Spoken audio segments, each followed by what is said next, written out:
का बड़ी ही सुंदर मधुर मधुर आवाज में गायन करते।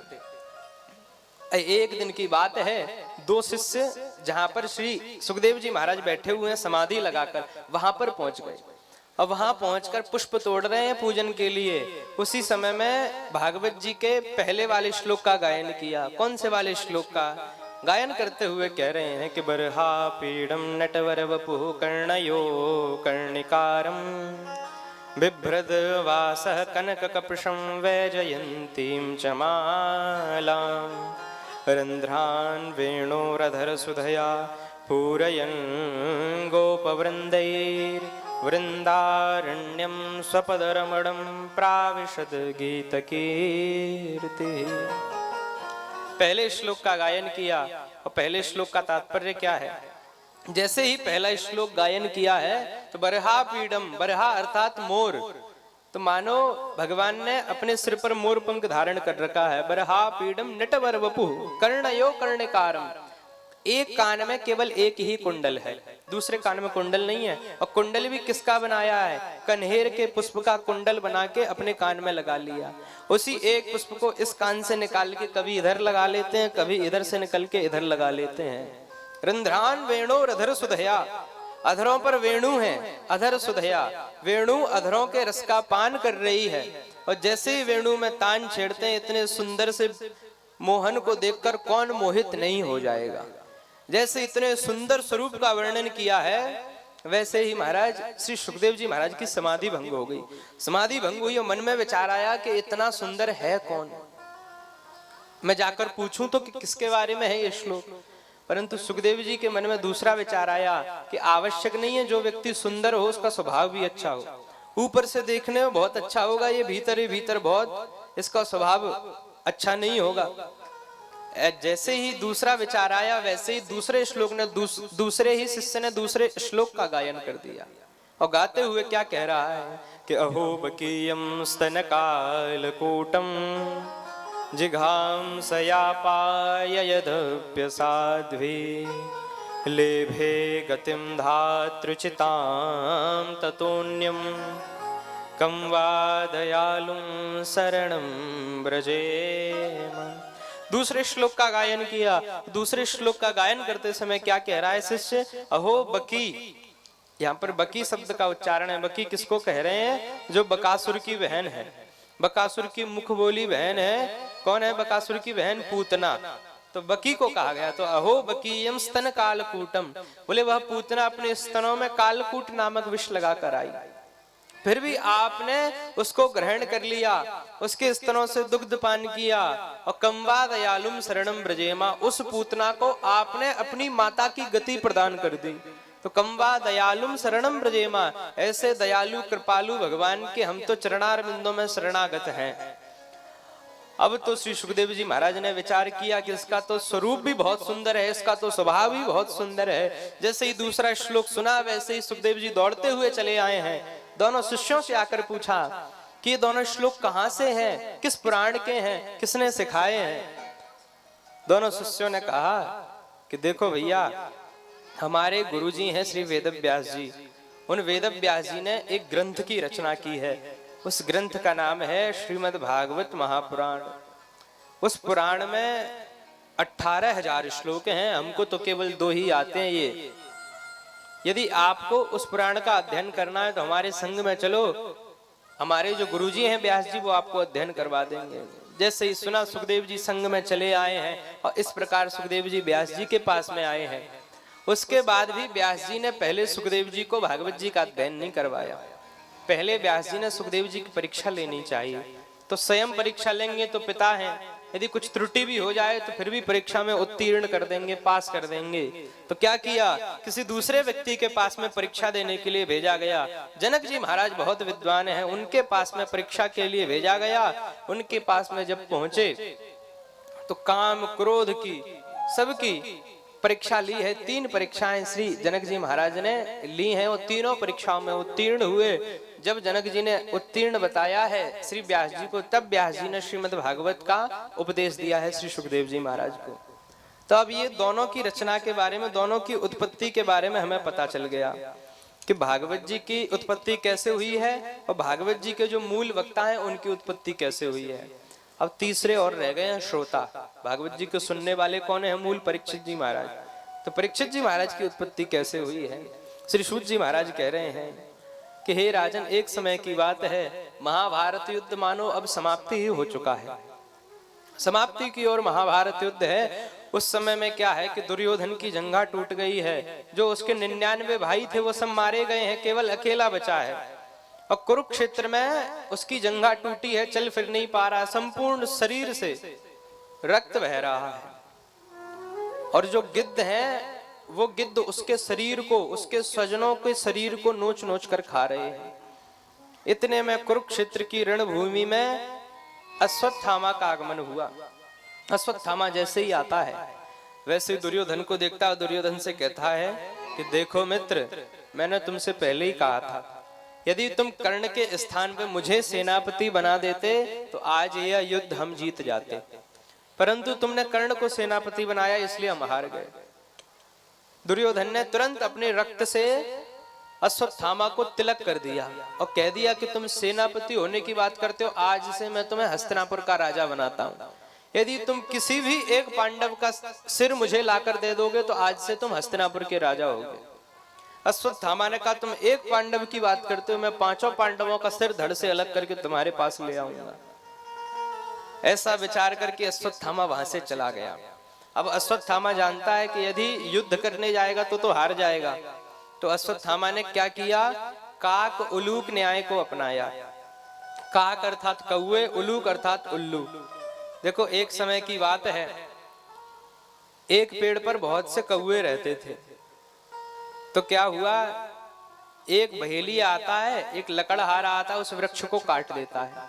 तो जितने कौवे रहते थे सबके घर उजड़ जाते हैं, सब उड़ उड़कर भागने लग जाते हैं। दिन का समय था, उन्हीं के पास में एक उल्लुओं का वृक्ष था, उस पर उल्लू बहुत रहते थे। तो सब कौओं ने मन में विचार किया कि हम उल्लुओं के घर पे आक्रमण कर देते हैं और दिन में इनको दिखता तो है नहीं, तो सब मारे जाएंगे और इनके घर पे हम कब्जा कर लेंगे, उनके घरों पे हम रहने लग जाएंगे। ऐसा विचार किया और दिन में कौओं ने उल्लुओं के घर पे आक्रमण कर दिया। तो सबको मार दिया। जो 4-5 बचे थे वो भाग गए उड़ उड़ के कहीं कहीं। अब रात्रि का समय हुआ। जैसे ही रात्रि हुई तो जो बचे खुचे उल्लू थे 4-5, उन लोगों ने मन में विचार किया, देखो भैया परिवार और स्वजन तो हमारे बचे नहीं है, तो जितने ये कौए इन सबको मार देंगे तो रात्रि के समय में जाते हैं सबको मार देते हैं। यदि बल से नहीं जीत सकते तो छल से जीतेंगे।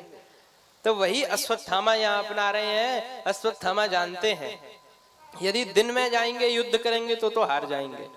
तो अश्वत्थामा रात्रि के समय में जाते हैं।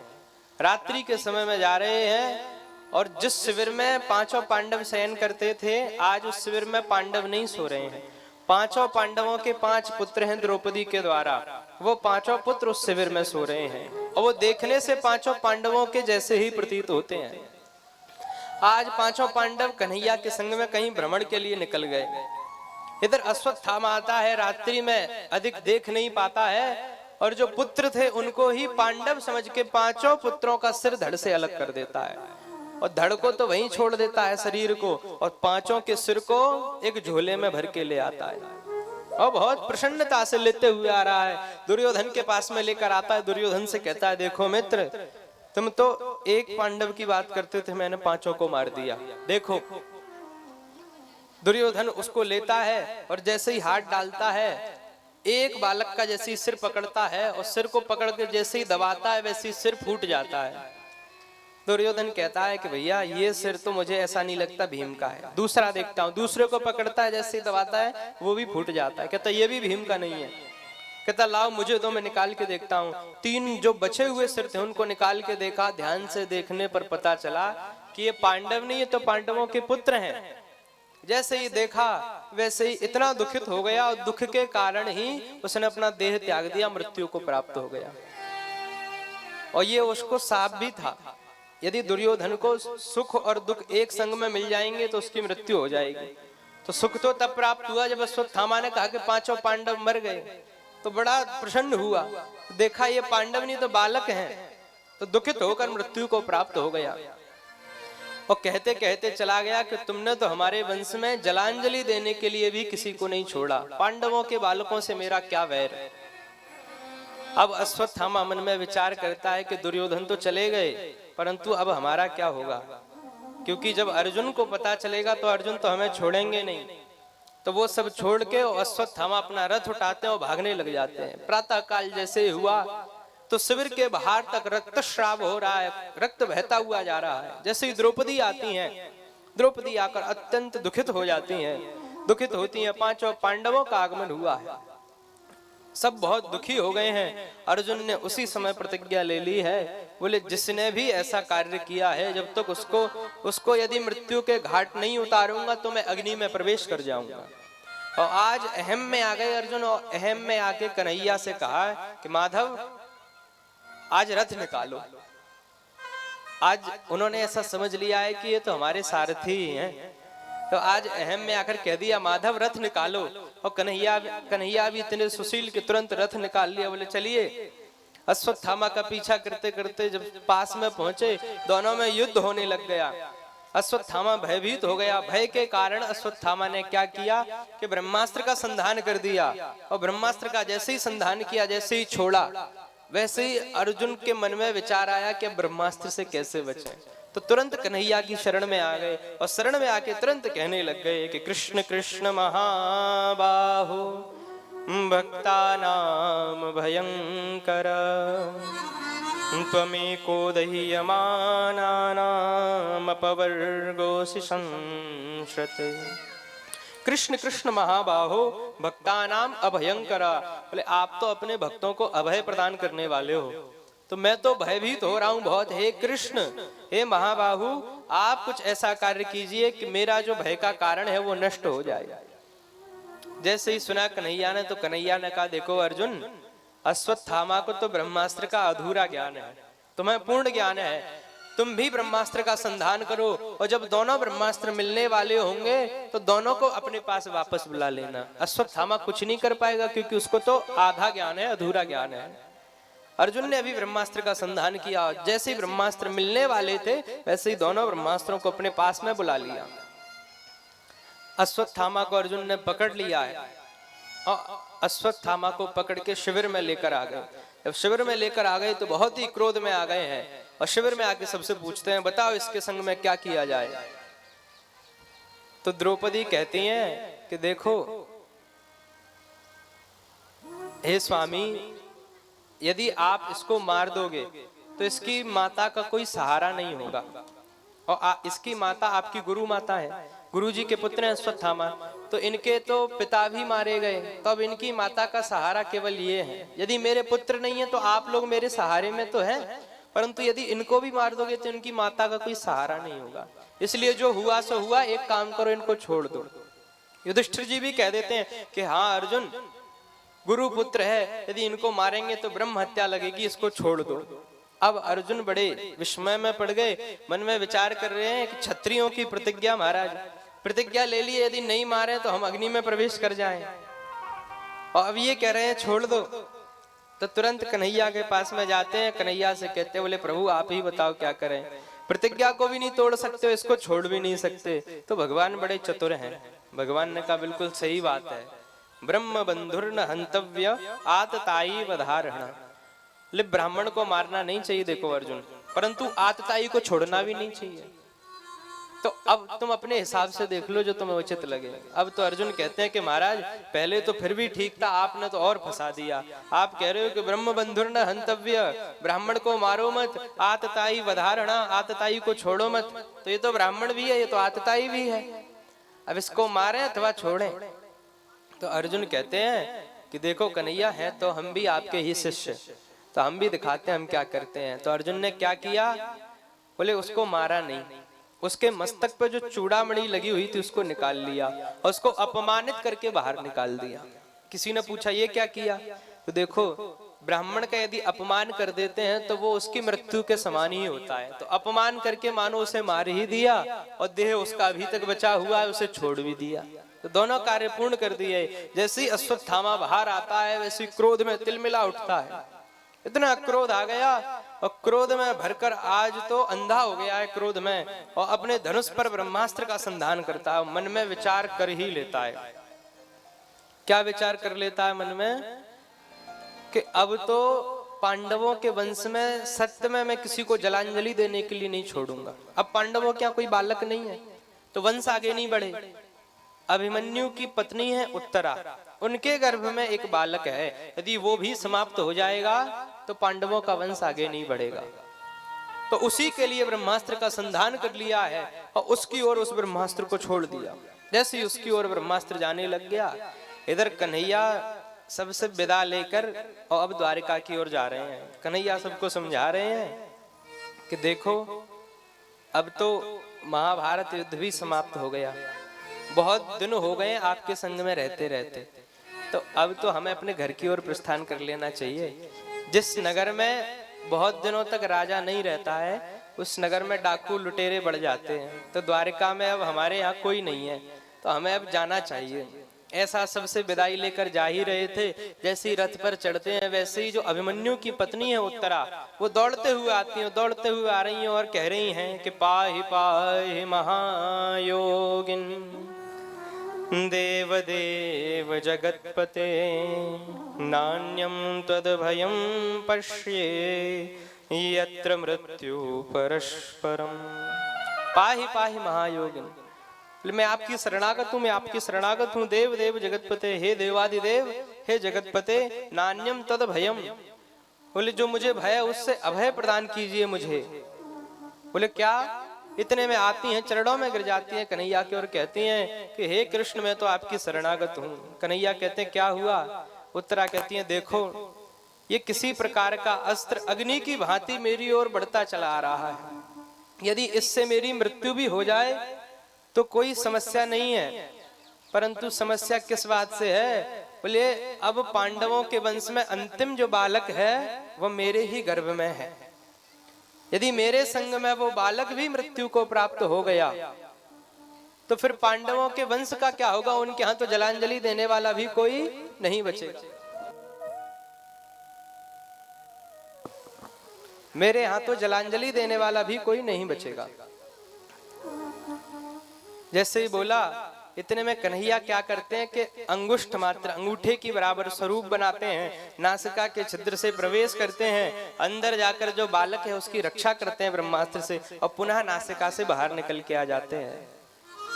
जैसे ही नासिका से बाहर निकल के आए हैं वैसे ही और सामान्यतया तो इतने में ही कुंती जो बुआ हैं, कुंती महारानी स्तुति करने लग जाती हैं और स्तुति करते हुए कह रही हैं कि नमस्ते पुरुषं त्वाद्य मीश्वरं प्रकृते परम अलक्ष्यं सर्वभूतानां अंतर्बहिरवस्थितम्।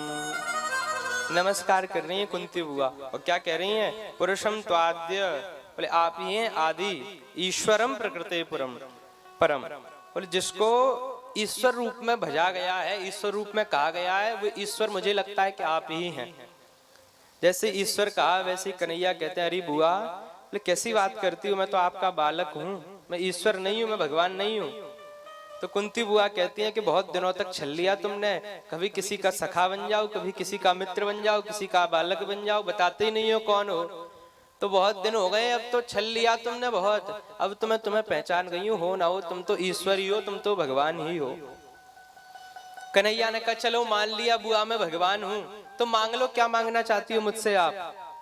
जैसे ही कहा कि मांग लो क्या मांगना चाहती हो, वैसे कुंती महारानी कहने लग गई यदि देना ही है तो एक काम करो प्रभु, विपदः सन्तु न सस्वत् तत्र तत्र जगत गुरो, विपत्ति दे दो मुझे।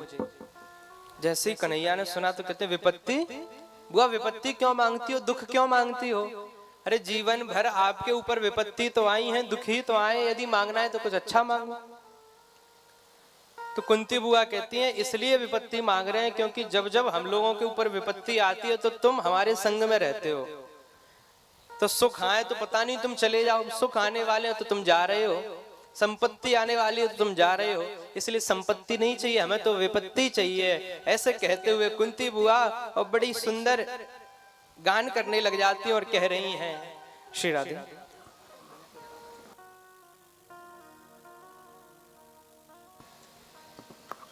श्री राधे, श्री राधे। वो तेरे फूलों से भी प्यार, वो तेरे कांटों से भी प्यार, वो तेरे फूलों से भी प्यार, तेरे कांटों से भी प्यार, तेरे फूलों से भी प्यार, तेरे कांटों से भी प्यार। तू जो भी देना चाहे दे दे मेरे करतार, तू जो भी देना चाहे दे दे मेरे करतार।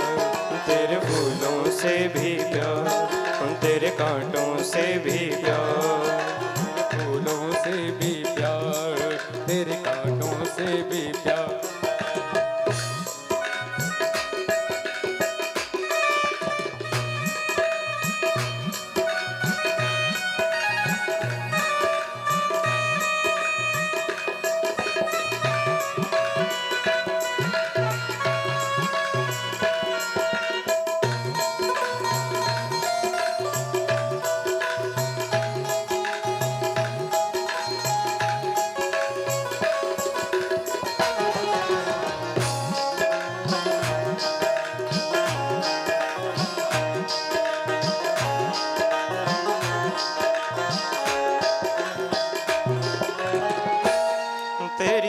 मर्जी में विधाता कोई छुपा बड़ा राज, तेरी मर्जी में विधाता कोई छुपा बड़ा राज, तेरी मर्जी में विधाता कोई छुपा बड़ा राज, तेरी मर्जी में विधाता कोई छुपा बड़ा राज। दुनिया चाहे हमसे रूठे तू ना होना नाराज, दुनिया चाहे हमसे रूठे तू ना होना नाराज, दुनिया चाहे हमसे रूठे तू ना होना नाराज।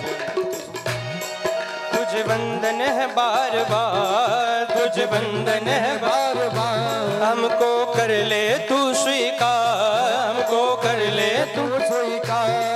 तू जो भी देना चाहे दे दे मेरे करतार, तेरे फूल जो भी देना चाहे दे दे मेरे करतार। तेरे फूलों से भी प्यार, तेरे कांटों से भी प्यार, तेरे फूलों से भी प्यार, तेरे कांटों से भी प्यार।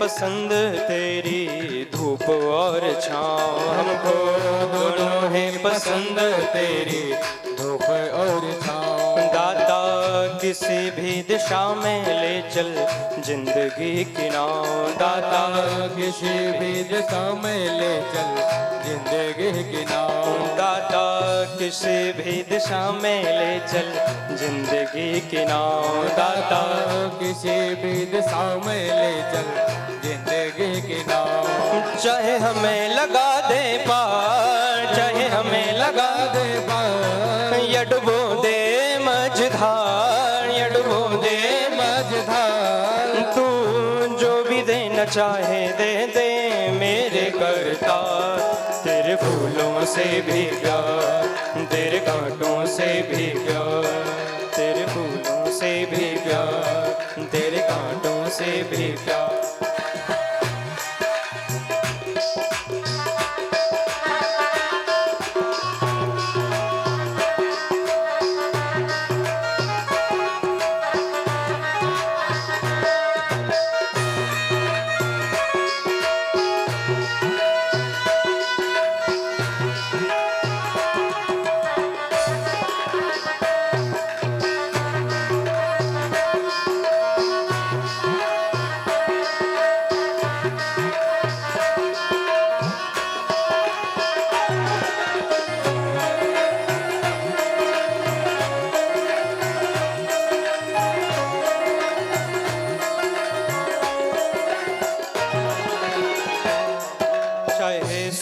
दे या दुख, चाहे खुशी दे या गम, चाहे सुख दे या दुख दे, खुशी या गम। मालिक जैसे भी रखेगा वैसे रह लेंगे हम, मालिक जैसे भी रखेगा वैसे रह लेंगे हम।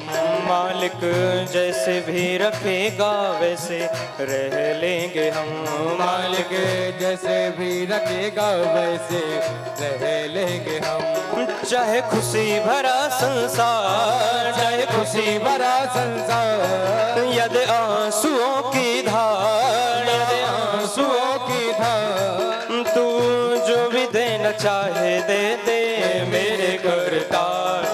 तेरे फूलों से भी प्यार, तेरे कांटों से भी प्यार, तेरे फूलों से भी प्यार, तेरे कांटों से भी प्यार। तू जो भी देना चाहे दे दे मेरे करतार। तेरे फूलों से भी प्यार, तेरे कांटों से भी प्यार, तेरे फूलों से भी प्यार, तेरे कांटों से भी प्यार, तेरे फूलों से भी प्यार, तेरे कांटों से भी प्यार, तेरे फूलों से भी प्यार, तेरे कांटों से भी प्यार, तेरे फूलों से भी प्यार, तेरे कांटों से भी।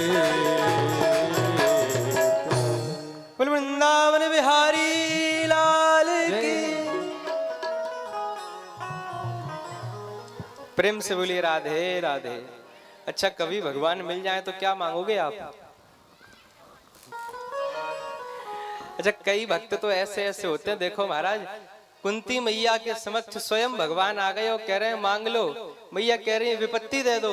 और कई भक्त ऐसे होते हैं कुछ कुछ मांग लेते हैं।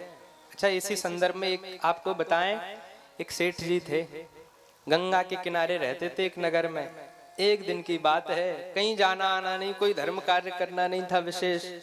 बड़े कंजूस थे, कृपण बहुत थे सेठ जी, कभी दान करते नहीं थे। एक दिन की बात है कि सेठानी ने कहा देखो, अब तो गंगा जी में स्नान करने बहुत लोग जा रहे हैं, श्रावण का महीना चल रहा है, एक काम करो तुम भी गंगा जी में स्नान कर आओ। और बगल में ही गंगा जी 8-10 किलोमीटर। अब सेठ जी कहते बोले कहाँ जाएंगे गंगा जी में? गंगा जी में गए और जाते समय किसी प्रकार का खर्चा हो जाए तो क्या जाने का तात्पर्य निकले। और सेठानी ने बहुत कहा, बोले सब नगर के लोग आपको कंजूस कहने लग गए, कृपण कहने लग गए, कुछ खर्चा ही कर लिया करो। तो सेठ जी जैसे तैसे करके चलने लगे। अब विचार किया, बोले वाहन तो कुछ है नहीं, बोले वाहन करें तो विचार करते हैं, बोले वाहन करेंगे तो दक्षिणा देनी पड़ेगी और खर्चा तो होगा नहीं। तो कह रहे बगल में ही है गंगा जी, 8-10 किलोमीटर की बात है, चलते फिरते घूमते टहलते पहुंच जाएंगे। तो धीरे धीरे टहलते टहलते वो पहुंच गए। गंगा जी जब पहुंचे तो जैसे ही घाट पे पहुंचते हैं तो देखते हैं, क्या देखा कि जो भी गंगा जी में स्नान करने के लिए जाता है उसको पंडा पकड़ लेते हैं। पंडा जी पकड़ते हैं, दक्षिणा मांगते हैं, क्या हर हर गंगे यजमान दक्षिणा दो। अब सेठ जी ने विचार किया, बोले इतनी दूर से पैदल चल के आए दक्षिणा के चक्कर में, और गंगा जी स्नान करेंगे और फिर दक्षिणा देनी पड़ जाए तो क्या फायदा, बोले दक्षिणा तो नहीं देंगे। तो मन में विचार आया, बोले देखो गंगा जी तो सब जगह गंगा जी हैं, बोले इस घाट पे स्नान कर लो अथवा किसी दूसरे घाट पे स्नान कर लो, गंगा जी तो गंगा जी। तब मन में विचारा ऐसा कौन सा घाट है जहाँ पंडा नहीं मिलेगा? तो एक ही घाट है, श्मशान घाट। तो बताओ इतने कंजूस कृपण सब घाटों को छोड़ के श्मशान घाट पे पहुंच गए। और पहुंच गए और देखते हैं आसपास में कोई नहीं है, पंडा नहीं है, इतने में वस्त्र उतारे सब और गंगा जी में प्रवेश करने लग गए। भगवान नारायण ऊपर से देख रहे हैं सब। भगवान बड़े कौतुकी, कभी कभी तो वर्षों हजारों वर्षों तक तपस्या करो ना मिले, और कभी कभी तो ऐसे रीझ जाते हैं ना, अकारण करुणा वरुणालय, अकारण ही किसी के ऊपर कृपा कर दे, कोई कारण ही ना तो भी। तो आज मन में विचार आया इस भक्त की परीक्षा लें। तो कौतुकी भगवान नारायण स्वयं आ गए पंडा का वेश धारण करके, पंडा बन के आ गए। और जैसे ही सेठ जी ने डुबकी लगाई और जैसे ही बाहर निकले हैं, वैसे ही उधर से पंडा की आवाज आती है, बोली यजमान हर हर गंगे। जैसे ही सेठ जी ने देखा वैसे ही फिर डूब गए। और जैसे ही डूबे हैं अब निकल नहीं रहे, अब थोड़ी बहुत देर तक तो चल जाए, कितनी देर व्यक्ति अपनी सांस रोक लेगा?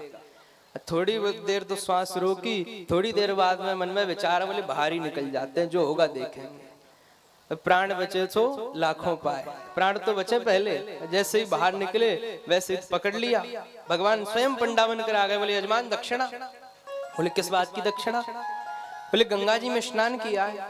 बोले गंगा जी में स्नान? बोले शमशान घाट में स्नान करने आए, दक्षिणा के चक्कर में फिर भी दक्षिणा? बोले गंगा जी तो सब जगह गंगा जी ही यजमान, कहीं भी स्नान करो, अब दक्षिणा तो देनी पड़ेगी। तो कहते हमारे पास में कोई दक्षिणा नहीं है। पंडा जी कहते हैं बोले दक्षिणा नहीं है तो हम तो संतोषी पंडा हैं, एक काम करो दक्षिणा देने का संकल्प ही कर लो। तो कहा हाँ ये बात मानी, संकल्प कर लेंगे। सेठ जी मन में विचार कर रहे हैं, इसने कहा हमारा घर बार देखा, संकल्प कर लेते, नहीं देंगे इसको। संकल्प कर लिया और संकल्प भी कर रहे हैं। तो कितने दक्षिणा का संकल्प किया? एक धेला का, एक धेला का संकल्प कर लिया। बोले एक धेला आपको देंगे। सेठ जी ने संकल्प किया। संकल्प करने के बाद में अपने नगर में चले, घर पहुंचे। घर में जाकर जैसे ही बिस्तरों पर लेटे हैं वैसे ही द्वार से आवाज आती है, यजमान हर हर गंगे। और सेठ जी ने कहा बोले कैसा पंडा है, एक धेला के चक्कर में 8-10 किलोमीटर चलते फिरते आ गया ये तो सेठानी से कहते हैं बोले जाओ बोल दो पंडा से कि वो तो सेठ जी तो घर पे नहीं है। सेठानी आती है, कहती है कि वो तो घर पे नहीं है। तो पंडा कहते हैं कि वो अरे ऐसे कैसे नहीं, हमारे सामने घर में गए भीतर। बोले घर में ही बुलाओ उनको। सेठानी कहती है वो कह रहे हैं आपको आते हुए देख लिया, जाओ मिल ही लो। सेठ जी कहते बोले नहीं मिलेंगे, जाओ बोल दो बीमार हो गए सेठ जी, तो जब सही होंगे तब मिलेंगे। सेठानी आती है, कहती है सेठ जी तो बीमार हो गए। अब तो भगवान भी बड़े कौतुकी हैं। तो भगवान कहते हैं बीमार हो गए हैं, तो बोले अब तुम अकेली हो या तुम्हारे यहाँ कोई बालक भी नहीं हो, हमारा यजमान बीमार हो गया, हम ऐसी अवस्था में उसे छोड़ के चले जाएं तो अन्याय है।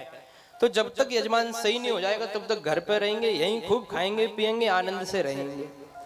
सेठानी ने आकर सेठ जी को बताया। बोले वो तो ऐसा ऐसा बोल रहे हैं। सेठ जी कहते हैं कैसे पंडा है भैया, ये तो जाने का नाम ही नहीं लेते। सेठ जी ने कहा बोले जाओ बोल दो कि सेठ जी तो रहे ही नहीं, चले गए।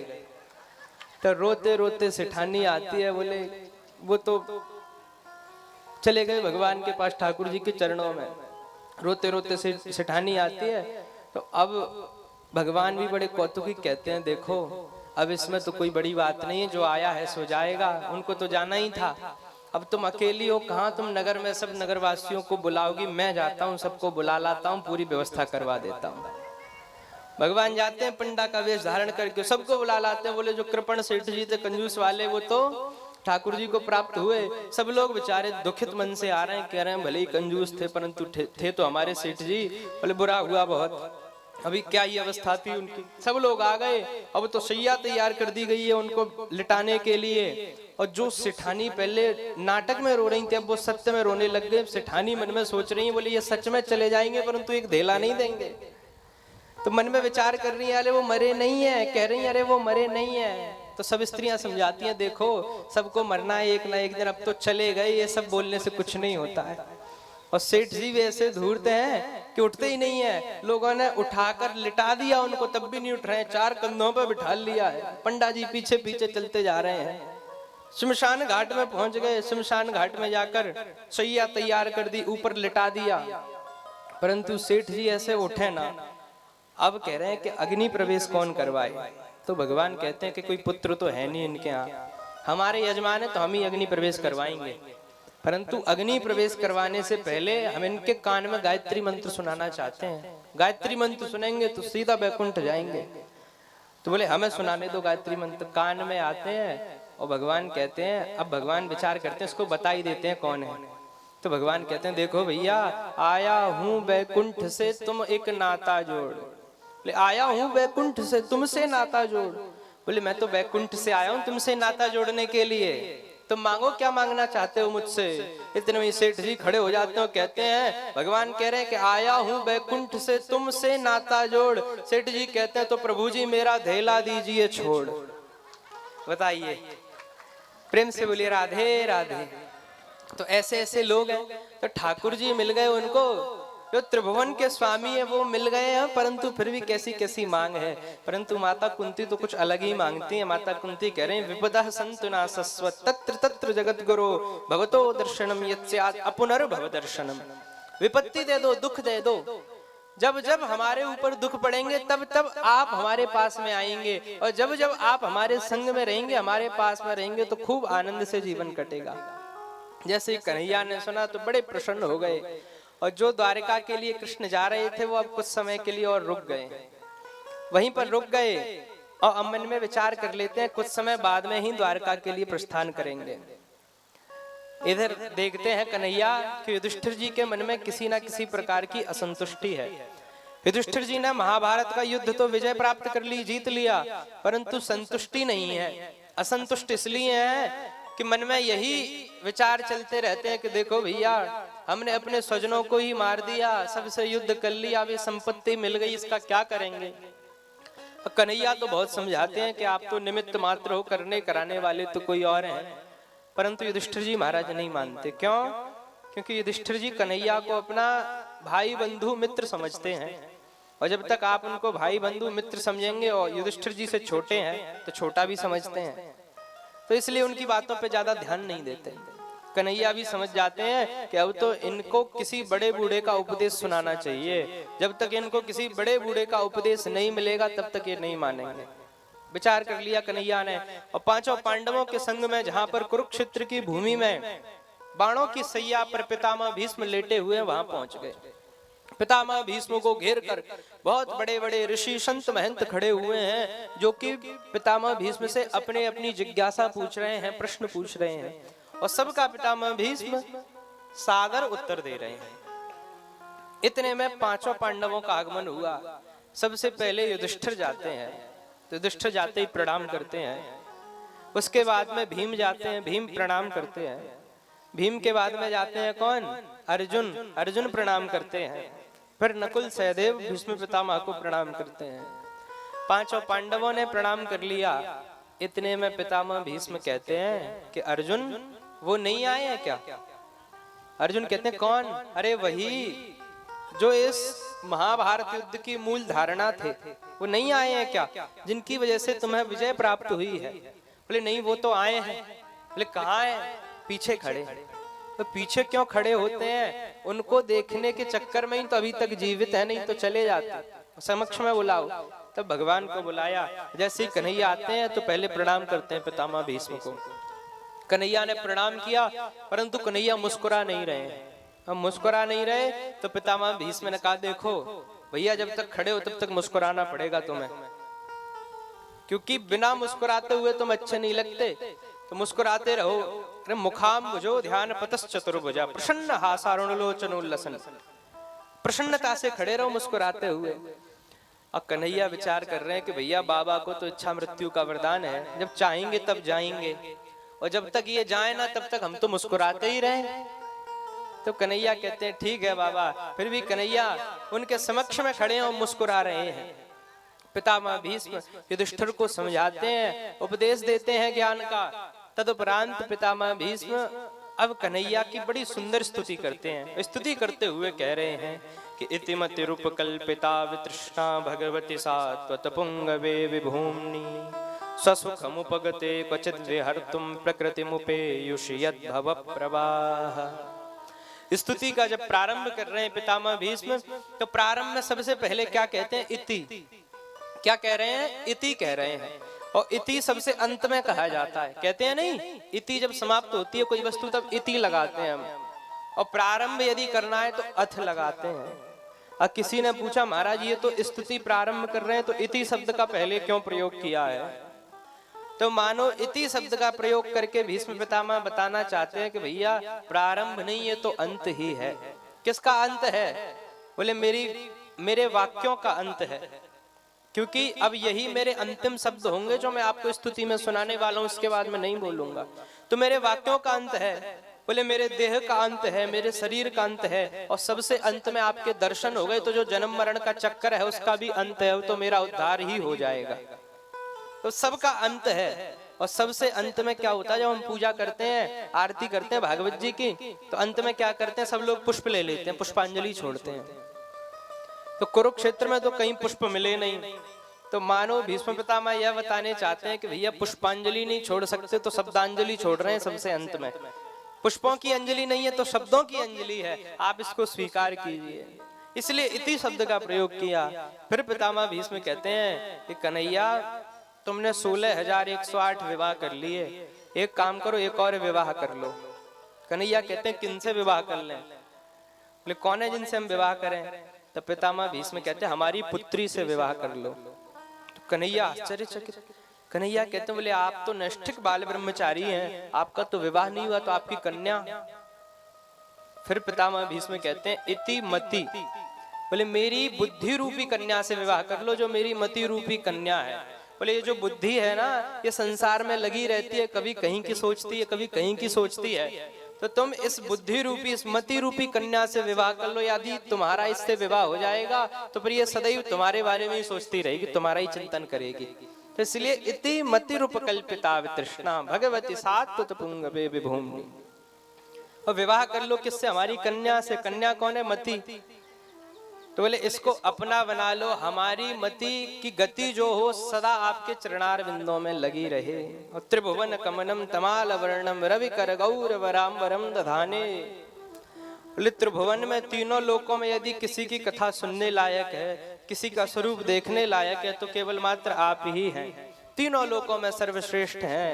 इस प्रकार बड़ी सुंदर स्तुति की है। और अंत में भी पितामह भीष्म कह रहे हैं कि देखो भैया, मुस्कुराना बंद मत करना अभी तक, क्योंकि अभी हम गए नहीं हैं और जाते जाते आपकी मुस्कुराहट को देखना चाहते हैं। इस प्रकार कहते हुए श्री पितामह भीष्म कह रहे हैं क्या कि तेरी मंद मंद मुस्कनिया पे, ओ तेरी तिरछी सी चितवनिया पे बलिहार सांवरे, ओ बलिहार सांवरे।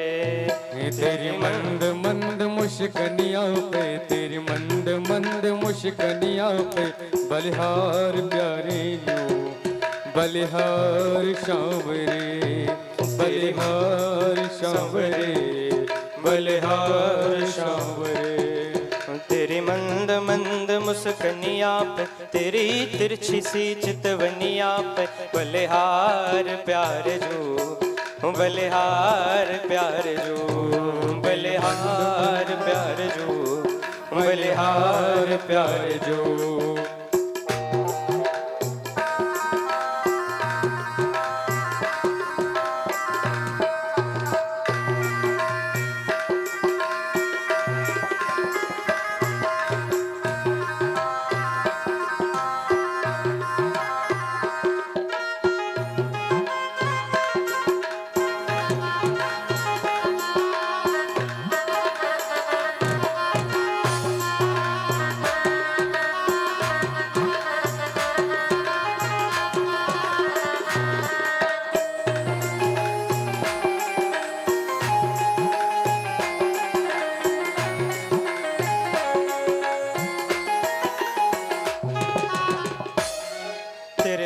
बड़े घुंघराले बादल जो कारे कारे, तेरे बाल बड़े घुंघराले बादल जो कारे कारे, तेरे बाल बड़े घुंघराले बादल जो कारे कारे, तेरे बाल बड़े घुंघराले बादल जो कारे कारे।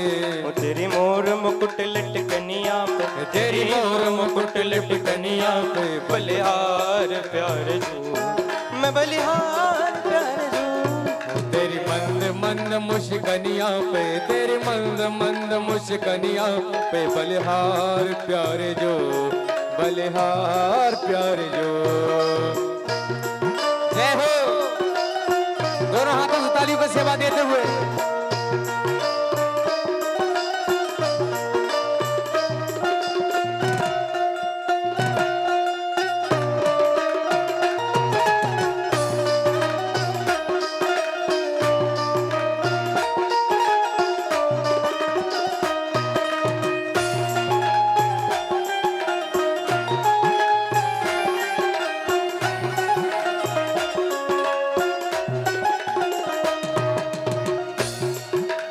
चाल अजब मत वाली लगती है प्यारी प्यारी, तेरी चाल अजब मतवारी लगती है प्यारी प्यारी, तेरी चाल अजब मत वाली लगती है प्यारी प्यारी, तेरी चाल अजब मतवारी लगती है प्यारी प्यारी, तेरी पायल के झनकार पे, तेरी पायल के झनकार पे बलिहार प्यार जो, बलिहार प्यार जो। एक मंद मंद मुस्कनिया पे, एक मंद मंद मुस्कनिया पे बलिहार प्यार जो, बलिहार प्यार जो।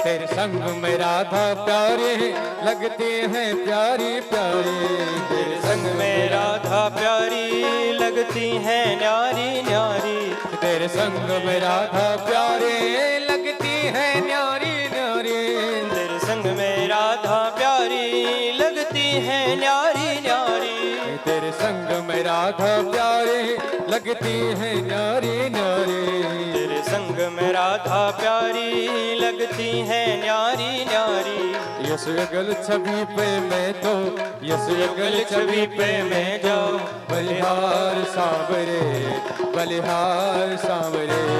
तेरी मंद मंद मुस्कनिया पे, तेरी मंद मंद मुस्कनिया बलिहार प्यारे जो, बलिहार प्यारे जो, बलिहार प्यारे जो, बलिहार प्यारे जो।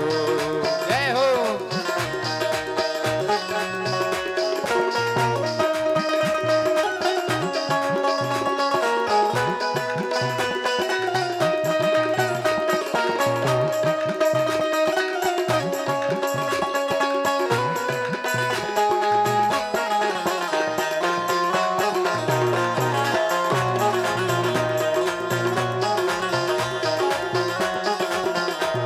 तेरे नैन बड़े मतवारे मटके हैं कारे कारे, तेरे नैन बड़े मतवारे मटके हैं कारे कारे, मटके हैं कारे कारे, मटके हैं कारे कारे।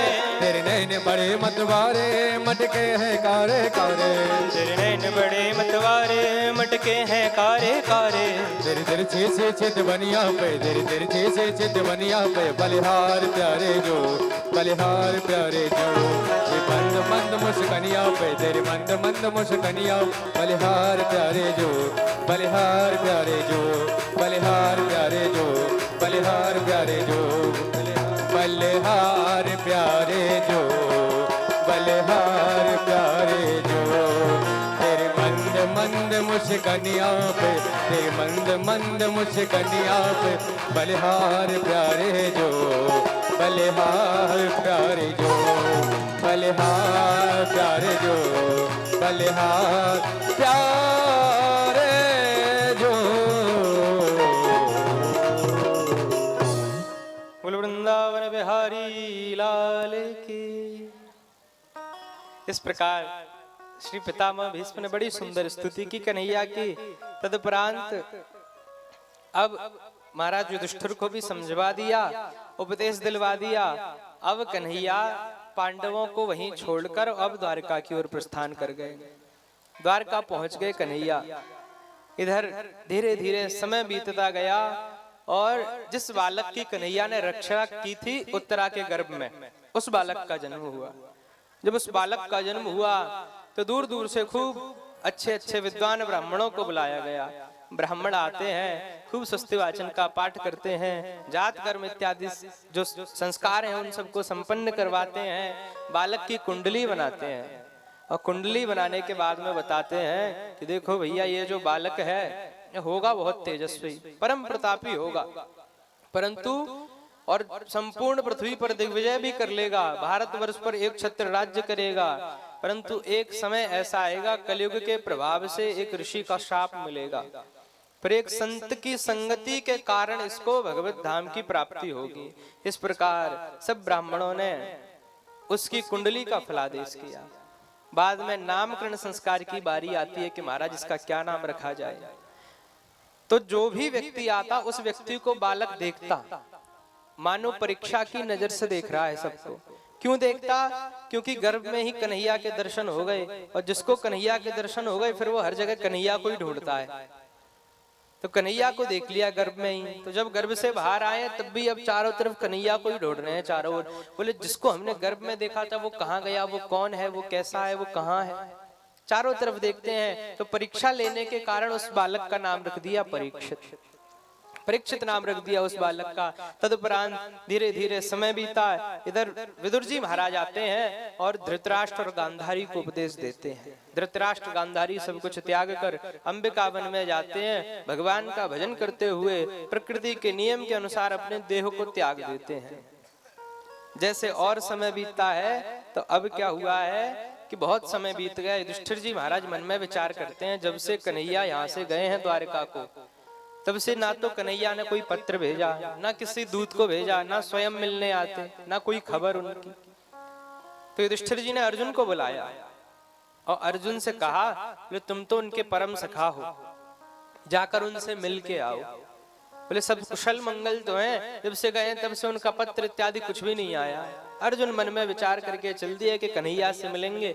जब द्वारका में पहुंचते हैं तो उनको दारुक मिलता है। दारुक कन्हैया का सारथी है जो उनका रथ चलाता है। दारुक मिलता है, दारुक बताता है देखो भैया कन्हैया तो नहीं है, कन्हैया तो अपने परम धाम को गमन कर गए, और आज से 7 दिनों पश्चात में यह जो द्वारकापुरी है ये भी रसातल की ओर ये पाताल में चली जाएगी, समुद्र में समा जाएगी। तो इसलिए कन्हैया ने तुम्हारे लिए एक आदेश दिया है। क्या आदेश दिया है? कि जितनी कन्हैया की पत्नियां हैं सबको लेकर तुम अब इंद्रप्रस्थ हस्तिनापुर की ओर चले जाओ। तो अब अर्जुन सब जितनी भगवान की पत्नियां थीं, अब यहाँ पर जो 8 मुख्य पटरानियां थीं वो तो भगवान के संग में ही चली गईं, परंतु जो बची हुई हैं 16,100 उनको अर्जुन ने अपने संग में ले लिया और चल दिए। मध्य मार्ग में ही, बीच रास्ते में ही उनको एक भील मिलता है। भील अर्जुन पर आक्रमण करता है। अर्जुन जब उससे युद्ध करते हैं तो अर्जुन को वो हरा देता है, और हराकर जितनी भगवान की पत्नियां थी सबको अपने संग में ले जाता है। किसी ने पूछा महाराज ये था कौन जिसने अर्जुन को हरा दिया? गांडीवधारी अर्जुन को जिसने हरा दिया ऐसा सूरवीर कौन है? तो ये और कोई नहीं है, श्री कृष्ण ही है। ये मानो स्वयं भील के रूप में आकर यह समझाना चाह रहे हैं अर्जुन को कि देखो जब तक हम थे तब तक बहुत कुछ था, और जब हम चले गए हैं तो ये समझ लो कि अब तो कुछ नहीं बचा। अर्जुन इस बात को समझ गए। जो गांडीव सदैव उठा हुआ रहता था धनुष अर्जुन का, आज वो नीचे झुक गया है। तरकस भी कभी कभी कंधे से नीचे उतर रहा है। जो वस्त्र धारण किए थे अर्जुन ने राजसी वस्त्र, वह सब मलिन हो चुके हैं, बाल बिखरे हुए हैं। दीन अवस्था में अर्जुन अपने भैया युधिष्ठिर के पास में पहुंचते हैं। युधिष्ठिर को पहले से ही शंका थी, किसी किसी प्रकार के अपशकुन हो रहे थे युधिष्ठिर जी महाराज को।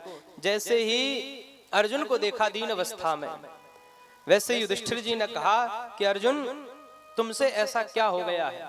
बोले कहीं तुमने किसी गौ की हत्या तो नहीं कर दी है जिसके कारण तुम्हारी यह अवस्था हुई है? अथवा किसी ब्राह्मण का अपमान तो नहीं हुआ तुम्हारे द्वारा जिसके कारण तुम्हारी यह अवस्था हुई है? तुमने ऐसा क्या दुष्कर्म कर दिया, ऐसा क्या कोई पाप कर दिया है जिसके कारण तुम्हें यह अवस्था प्राप्त हुई है? इस प्रकार के मलिन वस्त्र, तुम्हारा स्वरूप भी बिगड़ा हुआ है, किससे युद्ध करके आ रहे हो? इतने में अर्जुन कहते हैं कि अरे भैया हमें छल लिया गया है। किसके द्वारा छल लिया गया है?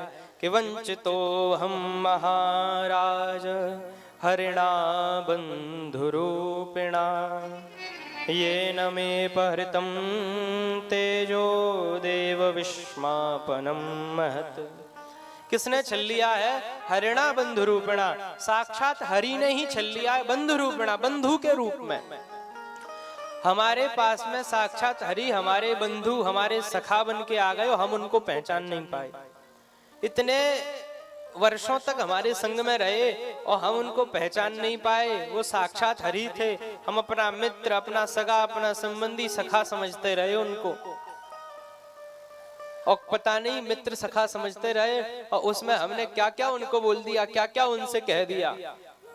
तो साक्षात हरिणा बंधु रूपिणा, हरि नहीं हमको बंधु रूप में छल लिया है। वंचित तो हम महाभागा, हम तो वंचित हो गए हैं। जब तक मेरे संग में मेरे कन्हैया थे, केशव थे, तो मैंने जो पितामह भीष्म, कर्ण, द्रोणाचार्य जैसी बड़ी बड़ी तिमिंगिल मछलियां थी उनको भी परास्त कर दिया था और महाभारत युद्ध को जीत लिया।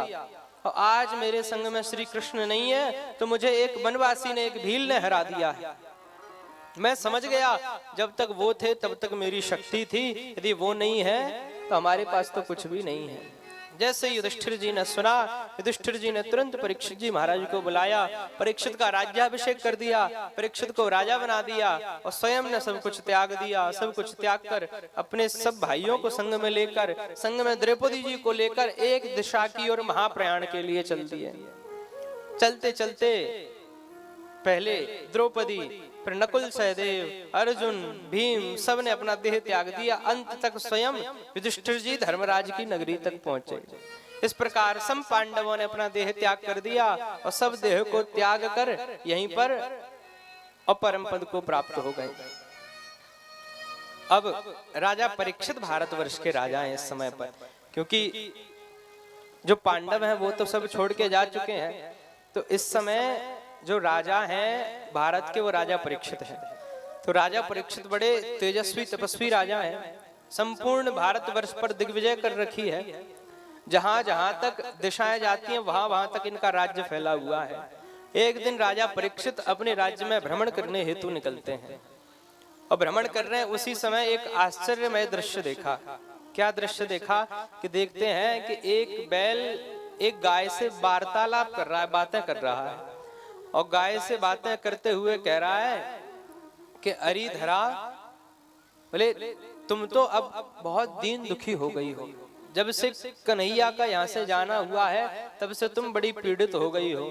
जो यहाँ के व्यक्ति हैं उन्होंने तुम्हारा शोषण कर लिया, एक प्रकार से तुम्हें तो बहुत दुखित कर दिया है।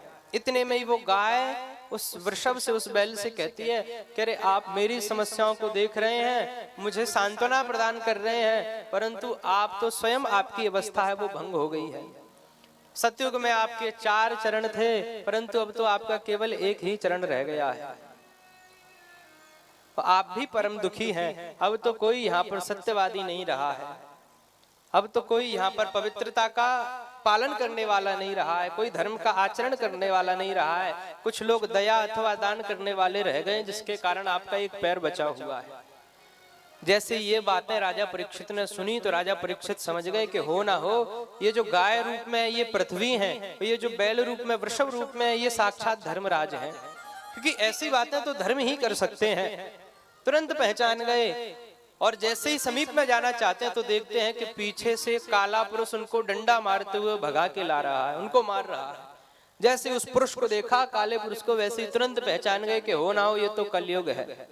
जैसे ही कलयुग को पहचाना वैसे ही तुरंत राजा परीक्षित ने अपनी म्यान से तलवार निकाल लियो। कलयुग से कहते हैं कि तुम्हारा इतना दुस्साहस कि तुम मेरे राज्य में आ गए, मेरे राज्य से इसी समय निकल जाओ। उसी समय कलयुग कहता है कि यत्र क्वचन वत्स्यामि सार्वभौम तवाज्ञया। बोले महाराज यत्र क्वचन वत्स्यामि, कहाँ जाएं? सार्वभौम तवाज्ञया, सार्वभौम तो आपका है, सभी भूमि सभी पृथ्वी आपकी है। जहां जाता हूं आपका ही आपका राज्य है पूरी पृथ्वी में। जहां जाता हूं आप ही मुझे धनुष बाण लेके खड़े हुए दिखते हो मेरे काल के रूप में। तो प्रभु मैं तो आपकी शरणागति हूं और यह हम लोगों का परम कर्तव्य है। यदि कोई शरणागति आ जाए तो फिर उसको मारना नहीं चाहिए। अब राजा की शरणागति में आ गया, कलयुग भी बड़ा चतुर है। शरणागति में आ गया तो राजा परीक्षित ने देखा कि कलयुग में अवगुण तो बहुत हैं परंतु गुण एक है। और जो महापुरुष होते हैं वो तो गुणों को देखते हैं, अवगुणों को नहीं देखते। तो गुण क्या है? अवगुण तो बहुत है, उसमें कई प्रकार के प्रभाव डालता है व्यक्तियों पर। पाप करवाएगा, सत्कर्म को छुड़वा देगा, पुण्य नहीं करने देगा, बुद्धि भ्रमित कर देगा। परंतु उसमें गुण क्या है महाराज? बोले एक ही गुण है बोले यदि इस कलयुग में एकाग्र चित्त से हरिनाम संकीर्तन कर लिया जाए कुछ क्षणों तक, तो उस हरिनाम संकीर्तन से इतना फल प्राप्त होगा, इतना फल प्राप्त होगा जितना सतयुग त्रेता द्वापर में अश्वमेध वाजपेयी इत्यादि यज्ञ करके प्राप्त होता था। हरेर नाम हरेर नामैव केवलम कलौ नास्तेव नास्तेव नास्तेव गतिरन्यथा। हरे नाम कलयुग में यदि आपको सदगति प्राप्त करनी है तो सबसे सरल उपाय है हरिनाम संकीर्तन। जहाँ कीर्तन हो रहा है, जहाँ भजन गब रहे हैं, खूब आनंद से भगवान के भजनों में पहुंच जाओ, कीर्तन करने लग जाओ।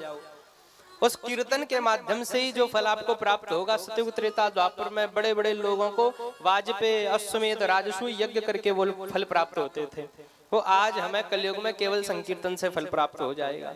तो इसलिए राजा परीक्षित ने उसको अपने राज्य में स्थान दिए। और कौन से स्थान दिए? पहले 4 स्थान दिए। कौन से कि द्यूतम पानम स्त्रियः सूना यत्रा धर्मश्चतुर्विधः। 4 स्थान दिए पहले। द्यूतम, जहां भी जुआ खेला जाएगा वहां पर कलयुग विराजमान होगा। आज भी देखिए जहां जुआ खेला जाता है वहां कलयुग विराजमान होता है। किसी ना कुछ समय तक 10-15 मिनट तो बड़े प्रेम से चल जाए काम, परंतु जैसे ही बढ़ता है वैसी लड़ाई होने लग जाएगी, युद्ध होगा, क्योंकि कलयुग विराजमान है, कुछ ना कुछ तो करेगा। तो द्यूतम पानम, जहां पर मदिरा पान की जाए वहां भी कलयुग है। 10-15 मिनट तक यहाँ भी कार्य वही है कि मदिरा पान करेंगे। शुरू में तो लगेगा कोई बात नहीं है, धीरे धीरे जब कलयुग अपना प्रभाव दिखाता है तो व्यक्ति जानता ही नहीं क्या हो रहा है, फिर व्यक्ति तो चला जाता है, कलयुग आके बैठ जाता है, और जो कलयुग करवाता है वैसा ही व्यक्ति करता चला जाता है। तो द्यूतम पानम 2 जगह हो गई। स्त्रिय, जहां पर परस्त्री गमन होता हो, व्यभिचार होता हो, वहां पर भी कलयुग रहता है, तो 3 जगह हो गई। और चतुर्थ जगह कौन सी है? सूना। सूना अर्थात जहां पर हिंसा होती है, जहां पर पशुओं को काटा जा रहा है, मारा जा रहा है, हिंसा की जा रही है, वहां पर कलयुग अवश्य ही आपको मिलेगा। तो ये 4 जगहों पर कलयुग को स्थान दिया गया। अब कलयुग ने कहा देखो महाराज, आपने 4 जगहों पर हमें तो स्थान दे दिया, हम तो रह लेंगे जैसे तैसे अपने परिवार के संग में, परंतु किसी दिन यदि हमारे घर पे कोई अतिथि का आगमन हुआ तो हम अतिथि को ऐसे स्थानों पर रखेंगे। बोले हमारे अतिथि तो देवो भव, अतिथि देवो भव, अतिथि देवता के समान होते हैं, हम ऐसे स्थानों पर अतिथियों को कैसे रख सकते हैं? तो अतिथियों को कोई दूसरा स्थान दो। तब फिर 5वां स्थान प्रदान किया, और 5वें स्थान के रूप में क्या प्रदान किया? स्वर्ण में 5वां स्थान होगा, सोने में, धन में।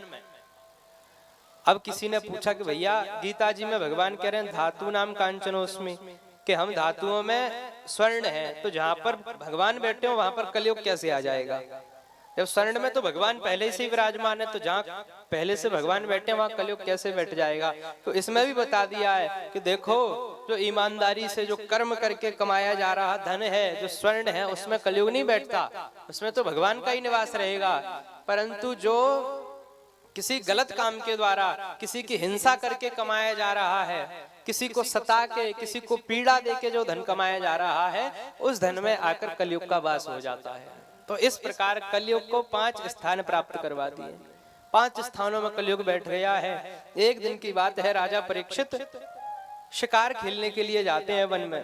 जब शिकार करने जा रहे हैं तो सब अपने वस्त्र धारण कर लेते हैं, मुकुट पहनने की बारी आती है तो राजा परीक्षित अपने राजकोष में जाते हैं। राजकोष में जाकर देखते हैं तो एक बड़ा ही सुंदर मुकुट रखा हुआ है। उस मुकुट को देखते हैं, उसको धारण कर लेते हैं। वो मुकुट जरासंध का है। जब भीम ने जरासंध को परास्त किया तो उस मुकुट को लेकर आए थे। देखने में तो बड़ा सुंदर है वो मुकुट, परंतु उसमें कलयुग का वास है। क्यों? क्योंकि जरासंध ने 20,800 राजाओं के ऊपर आक्रमण किया, उनको बंदी बनाया और उनसे छीन के जो धन लिया था, उस धन में से कीमती वस्तुओं को निकालकर, नगों को निकालकर उस मुकुट पर लगाया था। तो उस मुकुट में किसका वास है? कलयुग का वास है। राजा परीक्षित यह नहीं जानते, वो मुकुट राजा परीक्षित ने धारण कर लिया। उस मुकुट को पहनकर राजा परीक्षित वन में शिकार खेलने के लिए चल दिए। वन में पहुंचते हैं तो हिरणों के पीछे लग जाते हैं तो मार्ग भूल जाते हैं, भ्रमित हो गए, सब सैनिक पीछे ही छूट गए। वसंत ऋतु का समय था, बहुत गर्मी थी और जो कंठ था, गला था, वो सूख रहा था।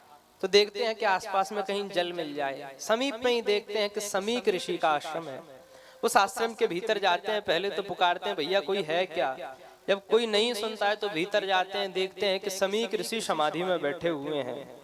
खूब बड़े बड़े बाल हैं और मृग छाल पे बैठे हुए हैं, ओढ़ कर बैठे हुए हैं। अब तो धूल मिट्टी शरीर पर जमी हुई है और समीक ऋषि इस समय में ऐसी ध्यानावस्था में बैठे हुए हैं कि वो भगवत चिंतन कर रहे हैं। उनको भगवान साक्षात अपने हृदय में दिखाई दे रहे हैं, दृश्यमान प्रतीत हो रहे हैं। तो उनको बाहरिक संसार से कोई लेना देना नहीं है। और खूब चिल्लाते हैं परीक्षित, परंतु समीक ऋषि अपनी समाधि से नहीं उठते। परीक्षित स्वयं भीतर आ जाते हैं जब देखते हैं कि ऋषि बैठकर तपस्या कर रहे हैं। कलयुग का ऐसा प्रभाव है कि मस्तक पर ऊपर कलयुग बैठा है। अब राजा परीक्षित अपने आप से कार्य नहीं कर रहे, अब कलयुग उनसे कार्य करवा रहा है। ऐसा प्रभाव कलयुग का कि अब कलयुग ने क्या किया कि राजा परीक्षित के मन में विकार उत्पन्न हो गया। विचार करने लग गए कि ये जो ऋषि हैं ये अतिथियों का सत्कार नहीं करते। बोले यहाँ पर देखो, मुझे ऐसा लगता है कि ये तो ढोंगी है कोई। मैं जैसे ही आया हूं वैसे मुझे देखकर अतिथियों के स्वागत के डर के मारे ये समाधि में बैठ गए, पहले समाधि में नहीं बैठे थे।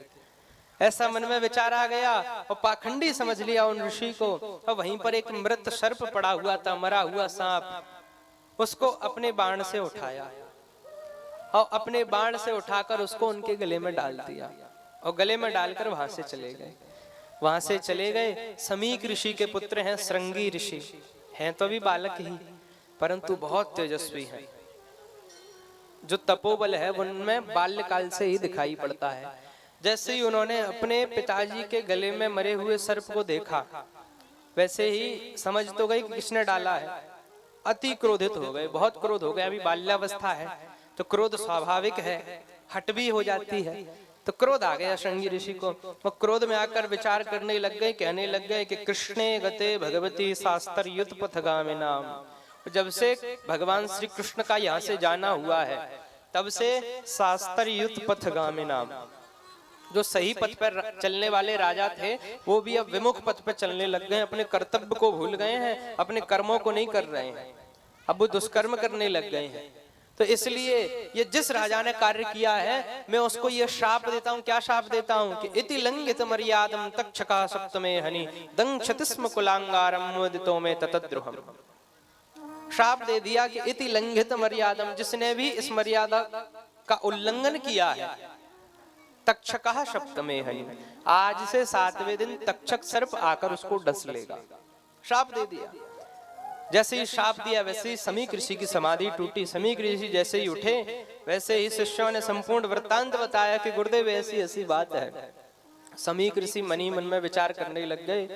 बोले प्रभु ने मुझे बालक तो दिया परंतु इतना तेजस्वी बालक क्यों दिया। बोले इतना तेजस्वी बालक दे दिया जो इतना धर्म पथ पर चलने वाले राजा थे, ऐसे राजा अब कहाँ होने वाले हैं कलयुग में। बोले ऐसे राजा यदि अब हुए हैं उन राजा को इसने श्राप दे दिया।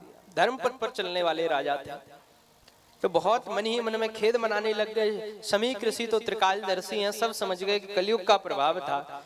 तो क्षमा कर दिया राजा को। तुरंत अपने एक शिष्य को बुलाया और उस शिष्य से कहा बोले जाओ और जाकर राजा की नगरी में राजा को बताओ कि देखो भैया अब तो श्रृंगी ऋषि ने आपको श्राप दिया है, आज से 7वें दिन तक्षक सर्प आपको आकर डस लेगा। उससे पहले यदि मुक्ति का किसी प्रकार से कोई जतन कर सकते हो तो कर लो, उससे पहले किसी प्रकार से यदि नारायण को पा सकते हो तो पालो। शिष्य दौड़ता हुआ जाता है, जाकर परीक्षित को बताता है। इधर परीक्षित जब अपने राज्य में पहुंचे, जब मुकुट उतारा और पूरा वृत्तांत स्मरण आया तो परीक्षित के मन में भी बहुत खेद हो रहा था। क्या खेद हो रहा था? परीक्षित भी मन ही मन विचार कर रहे थे कि आज तो बड़ा पाप हो गया है मुझसे, जब तक इस कर्म का मुझे दंड नहीं मिलेगा तब तक मेरे मन को शांति नहीं मिलेगी। इतने में ही दौड़ता हुआ शिष्य आता है, बताता है कि श्रृंगी ऋषि का आपको साप मिला है, आज से 7वें दिन तक्षक सर्प आपको आकर डस लेगा। जैसे ये सुना तो परीक्षित ने तुरंत अपना राज्य इत्यादि सब कुछ त्याग दिया। परीक्षित के पुत्र हैं जन्मेजय, जन्मेजय का राज्याभिषेक कर दिया, संपूर्ण राज्य उनको प्रदान किया। सब कुछ छोड़कर और शुक्रताल पर आकर बैठ गए हैं। वहां आ गए हैं और गंगा जी के किनारे आकर बैठ गए। संपूर्ण भारतवर्ष में अब तो चर्चा फैल गई है कि राजा परीक्षित को शाप लगा है, आज से 7वें दिन तक्षक सर्प आकर उनको डस लेगा। उससे पहले यदि राजा परीक्षित की कोई मुक्ति करवा सकता है तो वो आ जाए। गंगा जी के किनारे ही एक व्यास मंच बना दिया गया है और घोषणा कर दी गई जो 7 दिन में राजा की मुक्ति करवा सकता है वो ऋषि इस पर आकर बैठ जाए, इस मंच पर आकर बैठ जाए। बड़े बड़े ऋषि संत महामुनियों का आगमन हो रहा है, सब आते हैं परंतु सब आकर नीचे बैठ जाते हैं, कोई भी उस मंच पर जाकर नहीं बैठ रहा है। किसी ने पूछा महाराज क्यों नहीं बैठते मंच पर? देखो ये तो पक्की बात है, प्रेम से बोलिए राधे राधे। अब तो भैया हमें लगता है समय धीरे धीरे पूर्णता की ओर है, कुछ समय की बात है, थोड़ी कथा और सुनिए। तो अब सब लोग आते हैं परंतु कोई भी उस व्यास मंच पर नहीं बैठता, सब आके नीचे बैठ जाते हैं। किसी ने कहा क्यों नहीं बैठते भैया, इतने बड़े बड़े ऋषि संत मुनि जन आ रहे हैं परंतु मंच पर क्यों नहीं बैठते? देखो उसके पीछे भी एक कारण है। क्या कारण है? कि सबको पता है कि भगवत प्राप्ति हो सकती है, भगवान मिल सकते हैं, परंतु कोई ये नहीं कहना चाह रहा कि भैया 7 दिनों में ही भगवान मिल जाएंगे। और कोई कैसे कह दे कि 7 दिनों में भगवान मिल जाए, क्या पता 8वें दिन मिले और 7वें दिन तक्षक सर पाके डस ले, तो राजा तो भगवान से मिल ही ना पाए। इसलिए जो भी आते हैं नीचे आकर बैठ जाते हैं, कोई भी उस पर नहीं बैठता है। राजा ने अनशन व्रत धारण कर लिया है, ना राजा कुछ खा रहे हैं ना राजा कुछ पी रहे हैं। इस प्रकार राजा जब सबके मध्यस्थ बैठे हुए हैं, सब ऋषि मुनियों का आगमन होता है, नीचे आके बैठ जाते हैं। और देखो सत्य बात तो यही है। क्या सत्य बात है? प्रेम से बोलिए राधे राधे। सत्य बात तो यही है कि केवल राजा के पास में ही नहीं, हमारे पास में भी 7 ही दिन है कि नहीं? हमारे पास में 7 दिन।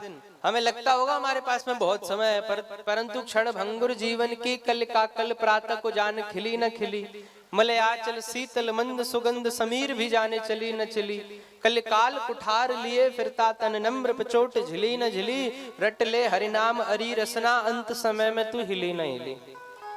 देखिए आपको एक बात बताएं, जब जीव माता के गर्भ में रहता है तो भगवान संग में रहते हैं उसके, तो जीवात्मा परमात्मा संग में है। सब पूर्व जन्मों की सभी जितने वृत्तांत रहते हैं सब याद रहते हैं उसको। भगवान कहते हैं देखो संसार में जा रहे हो, भूलोगे तो नहीं मुझे। बड़ी सुंदर सुंदर स्तुतियां करता भी, आगे जाकर हम उस स्तुति को सुनेंगे। जब कपिल और देवहूति संवाद होगा तो योऽन्तः प्रविश्य इत्यादि अच्छी अच्छी सुंदर सुंदर स्तुतियां करेगा और कहेगा कि देखो प्रभु इस उदर में मैं हूं, मुझे बहुत कष्ट हो रहा है, तो जितनी जल्दी हो सके आप इस उदर से मुझे बाहर निकालो, संसार में भेज दो। भगवान कहते हैं संसार में तो तुम्हें पहुंचा देंगे, परंतु एक बात बताओ, भूलोगे तो नहीं हमें? जीव कहता है नहीं महाराज कैसी बात करते हो। बोले संसार में रहूंगा, कोई याद रहे ना रहे, परंतु आप तो मुझे सदैव याद रहोगे। भगवान कहते हैं यदि भूल गए तो? जीव कहता है यदि जब भूलने लग जाऊं तो जिस वस्तु के कारण भूलू ना, आप उस वस्तु को मिटा दिया करो, उसको हटा दिया करो, तो मुझे याद आती रहेगी। तो भगवान कहते हैं कि अच्छा ठीक है। बोले जब भी तुम हमें भूलोगे तो हम एक घंटी बजा दिया करेंगे, तो तुम्हें याद आ जाया करेगी हमारी। कहते हैं ठीक है महाराज। तो जब हम उत्पन्न होते हैं तो बाल्यकाल तो खेलने कूदने में निकाल देते हैं, जब जैसे ही बड़े होते हैं तो भैया सौंदर्य पर बड़ा अभिमान हो जाता है व्यक्ति को। किस पर? सौंदर्य पर। दिखने में सुंदर हो व्यक्ति तो बड़ा अभिमानी हो जाता है। तो भगवान क्या करते हैं, सबसे पहले स्वरूप ही बिगाड़ते हैं। बोले उसको अपने स्वरूप पर बहुत अहंकार है तो इसका स्वरूप बिगाड़ देंगे। भगवान क्या करते हैं, स्वरूप बिगाड़ने के लिए सबसे पहले बालों को खराब करते हैं। जो काले काले बाल हैं उनको धीरे धीरे सफेद करने लग जाते हैं, परंतु कलयुग का मनुष्य इतना चतुर है कि जो बाल सफेद पड़ रहे हैं उनको मेहंदी लगाकर फिर काले कर लेता है।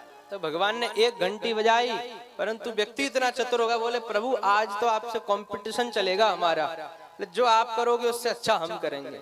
भगवान ने एक घंटी बजाई, याद दिलाया, नहीं आई। भगवान दूसरी बजाते हैं, बोले जब तक ये संसार को देखता रहेगा तब तक इसका संसार में बुद्धि रहेगी, मति रहेगी।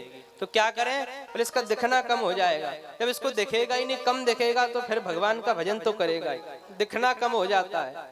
अब व्यक्ति इतना चतुर है कि व्यक्ति क्या करता है, जैसे ही दिखना कम होता है वैसे ही सुंदर सुंदर चश्मे ले लेता, लगा लेता है। तो जो कम हुआ था वो फिर से वैसे ही दिखने लग जाता है।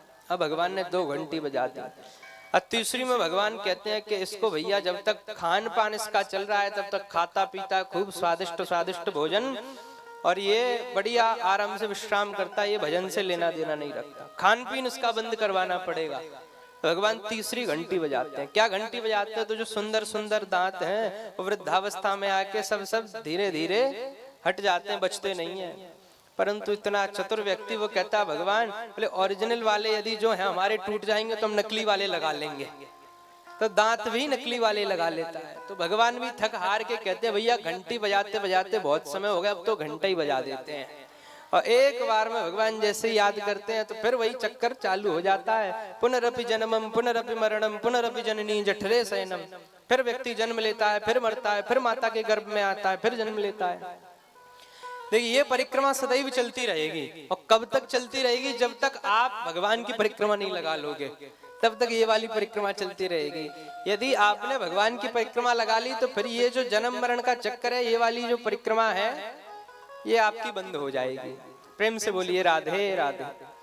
राजा परीक्षित अनशन व्रत धारण करके बैठ गए और जो भी आए सबसे कहें यदि 7 दिन में हमें भगवान से मिलवा दो, हमारी मुक्ति करवा दो, तो आप इस मंच पर आकर बैठ जाओ। कोई ना बैठे। सत्य बात तो यह है कि 7 ही दिन हम लोगों के पास में है। 7 ही है ना, रवि सोम मंगल बुध गुरु शुक्र शनि, 7 ही दिन हमारे पास में है। 7 में से कोई ना कोई एक ऐसा दिन होगा जब हमें भी जाना ही होगा। तो हमारे पास भी अधिक समय नहीं है। भजन भगवान का और भगवान का सत्संग, भगवान की चर्चा तो इस प्रकार करनी चाहिए कि हमारे पास में समय नहीं बचा, अब तो कुछ क्षण ही बचे हैं। तो ये जो क्षण बचे हैं इनमें हम भगवान नाम का ही कीर्तन कर लें, भगवान का भजन कर लें, भगवान की कथा सुन लें। इस प्रकार से भगवान की कथा सुननी चाहिए। तो अब सब लोग आते हैं परंतु कोई मंच पर नहीं बैठ रहा है। धीरे धीरे समय बीता। इतने में ही भगवान के द्वारा प्रेरित होकर सबके मध्य में श्री सुखदेव जी महाराज प्रकट हो जाते हैं। व्यास जी महाराज कह रहे हैं कि तत्रा भवत भगवान व्यासपुत्रो यद्रक्षया गामटमानो नपेक्षा अलक्ष्य लिंगो निजलावतुष्टो व्रतस्य बालैरवधूत वेशः। सबके मध्य में तत्रा भवत भगवान व्यासपुत्र, उसी समय भगवान श्री वेद व्यास जी के पुत्र श्री सुखदेव जी महाराज बालई अवधूत वेश, अवधूत वेश में प्रकट हो गए। कुछ धारण नहीं कर रखा है, सबके मध्य में प्रकट होते हैं। और जो पीछे से बालक उनको चिढ़ाते आ रहे हैं, छोटे छोटे बालक, कि देखो बाबा आ रहा है, बाबा आ रहा है, उन पे ना ध्यान देते हुए श्री सुखदेव जी महाराज आते हैं। और जो मंच बना हुआ है सीधा आकर गर्जना करते हुए उस मंच पर आकर विराजमान हो जाते हैं, मंच पर बैठ जाते हैं। जैसे ही मंच पर बैठते हैं सब लोग आपस में चर्चाएं करने लग जाते हैं कि भैया ये किनका आगमन हुआ, ये कौन है और मंच पर आकर कैसे बैठ गए। सब आपस में चर्चा कर ही रहे थे। इतने में ही कुछ ऋषियों को मालूम था तो कुछ ऋषि बताने लग गए कि ये तो श्री वेद व्यास जी के सुपुत्र हैं श्री सुखदेव जी महाराज। जैसे ही राजा परीक्षित ने सुना है, श्री सुखदेव जी महाराज ने भी कह दिया कि राजा परीक्षित तुम तो 7 दिनों की बात करते हो, तुम्हारे पास तो 7 दिन हैं। बोले तुम्हारे ही वंश में एक खटवांग नाम के राजा हुए थे, उनके पास में तो केवल 1-2 घड़ी थी और उन घड़ियों में ही उन्होंने भगवान को पा लिया था। तो तुम्हारे पास में तो 7 दिन है, तुम तो भगवान को पा ही लोगे।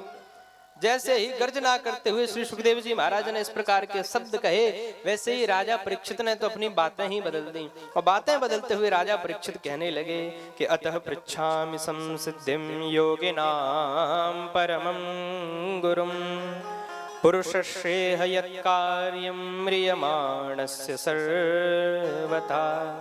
अतः पृच्छामि संसिद्धिं योगिनां परमं गुरुं। पहले तो सुंदर सुंदर सी स्तुति करते हैं। क्या कहते हैं कि अतः पृच्छामि संसिद्धिं योगिनां परमं गुरुं, कि हे योगियों के भी परम गुरु, मैं आपको नमस्कार करता हूँ। पुरुषस्येह यत् कार्यं म्रियमाणस्य सर्वथा। क्या कह रहे हैं कि आप तो हमें यह बताइए महाराज जी कि पुरुषस्येह यत् कार्यं म्रियमाणस्य सर्वथा। प्रश्न पहले क्या था कि 7 दिनों में हमारी मुक्ति कैसे होगी, और अब प्रश्न को बदल दिया। अब प्रश्न कर दिया है कि म्रियमाणस्य सर्वथा, मरने वाले व्यक्ति को क्या करना चाहिए। जब तक प्रश्न यह था कि मेरी मुक्ति कैसे होगी, मेरा उद्धार कैसे होगा, मुझे भगवान कैसे मिलेंगे, तो स्वार्थ की भावना थी। तो स्वार्थ ही है ना कि हम स्वयं के बारे में सोचते हैं। और राजा परीक्षित ने क्या प्रश्न कर दिया है कि म्रियमाणस्य सर्वथा, आप तो यह बताओ कि मरने वाले व्यक्ति को क्या करना चाहिए। और मरने वाले तो हम सभी हैं महाराज। एक ना एक ऐसा दिन आएगा जब हमें भी जाना है, आपको भी जाना है। जो आया है सो जाएगा, राजा रंक फकीर, कोई सिंहासन चढ़ चला तो कोई बना जंजीर। देखिए यह सब तो हमने आपको आज ही बताया था। जन्माद्यस्य यतोऽन्वयादित ततश्चार्थे सुविज्ञः स्वराट्। इसी श्लोक में वर्णन आया है कि सुषुप्ति अवस्था में यह जो जागृत प्रतीत होने वाली सृष्टि है, यह जागृत नहीं है, सत्य नहीं है, तो मिथ्या है।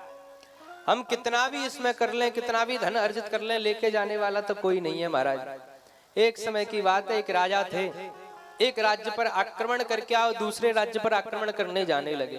तो अपनी भव्य दिव्य सेना को लेकर जा रहे हैं। मार्ग में एक संत सो रहे थे।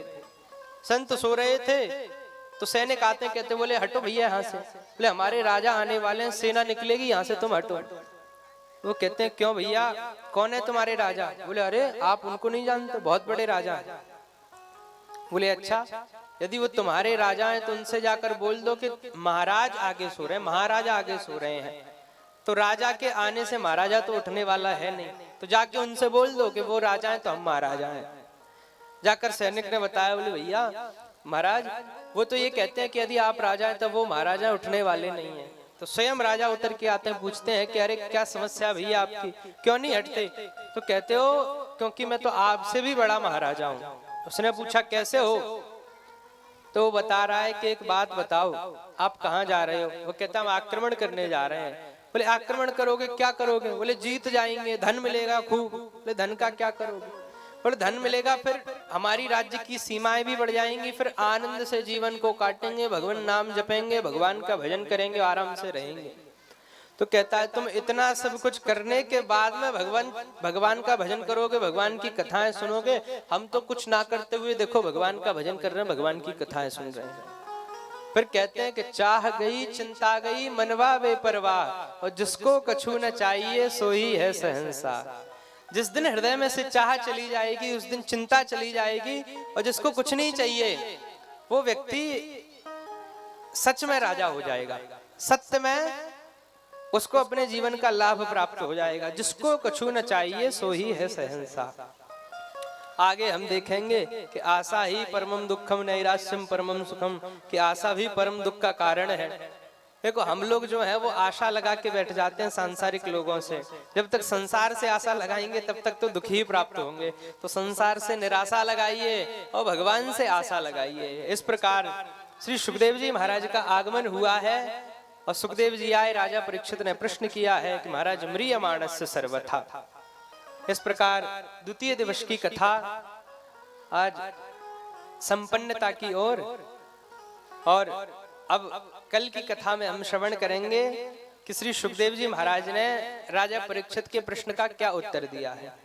आज की कथा, प्रेम से बोलिए राधे राधे।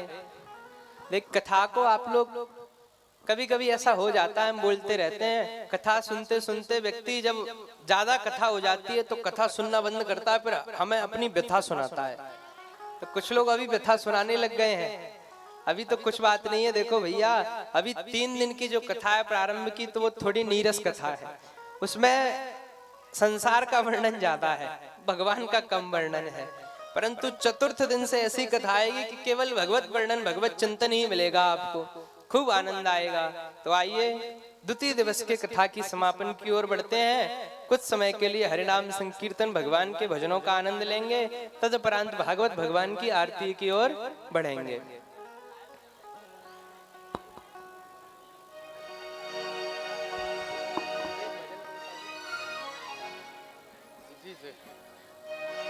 बोली बांके बिहारी लाल की जय। सभी दोनों हाथों से तालियों की सेवा जरूर करें।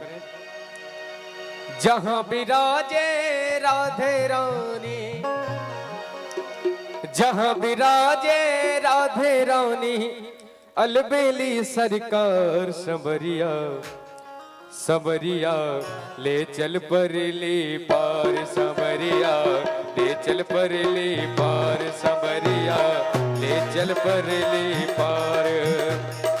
जहाँ विराजे राधे रानी, जहाँ विराजे राधे रानी, अलबेली सरकार सबरिया ले चल परली पार, सबरिया ले चल परली पार।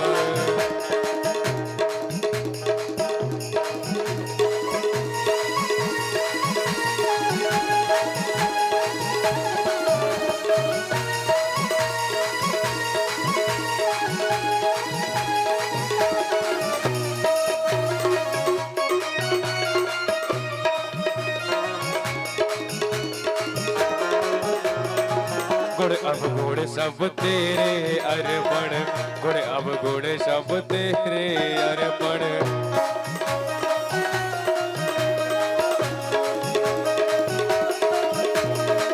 बुद्धि सहित मन तेरे समर्पण, बुद्धि सहित मन तेरे समर्पण।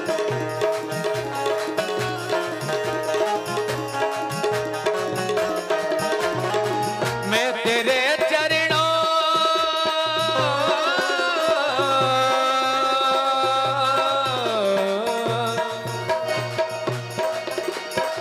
मैं तेरे चरणों की दासी, मैं तेरे चरणों की दासी, तू मेरा मल्हार कन्हैया समरिया।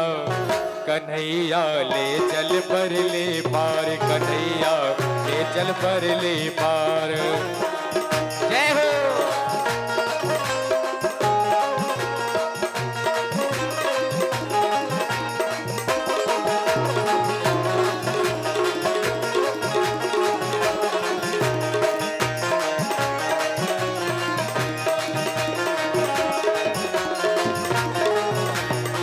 तेरी आस लगा बैठी हो, तेरी आस लगा बैठी हो, तेरी आस लगा बैठी हो, लज्जाशील गवा बैठी हो, लज्जाशील गवा बैठी। सामरिया में तेरी रागनी, सामरिया में तेरी रागनी। कृपया जो भी भक्त पंडाल में बैठे हैं दोनों हाथों की तालियों की सेवा जरूर दें और उठा दो दोनों हाथ। सामरिया में तेरी रागनी, सामरिया में तेरी रागनी, तू मेरा मल्हार कन्हैया समरिया। कन्हैया ले चल परली पार, समरिया ले चल परली पार।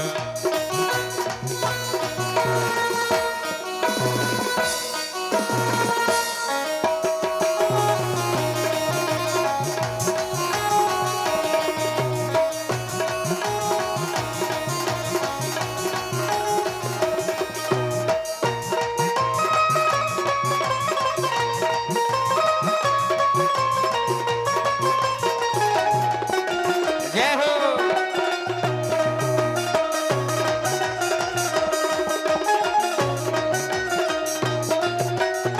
जग की कुछ परवाह नहीं है, जग की कुछ परवाह नहीं है, जग की कुछ परवाह नहीं है। सोचती अब कोई राह नहीं है, सोचती अब कोई राह नहीं है। मेरे प्रीतम मेरे माझी, मेरे प्रीतम मेरे माझी, कर दो बेड़ा पार कन्हैया समरिया। कन्हैया ले चल परली पार, कन्हैया ले चल परली पार। जहाँ विराजे राधे रानी, जहाँ विराजे राधे रानी, अलबेली सरकार कन्हैया ले चल परली पार, कन्हैया ले चल परली पार, कन्हैया ले चल परली पार, समरिया ले चल परली पार, कन्हैया ले चल परली पार। बोली बांके बिहारी लाल की जय। सभी भक्त अपने यथास्थान खड़े हो जाएं। बड़े ही भाव के साथ श्री भागवत भगवान की आरती।